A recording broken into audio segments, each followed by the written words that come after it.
many of whom can't afford it.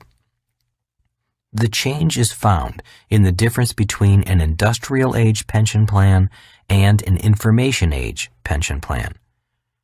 When I was a boy, my rich dad encouraged me to take risks with my money and learn to invest. He'd always say, if you want to get rich, you need to learn how to take risks. Learn to be an investor.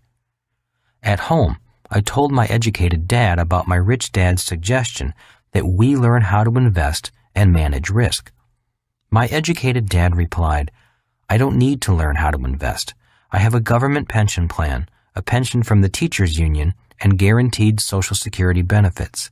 Why take risks with my money?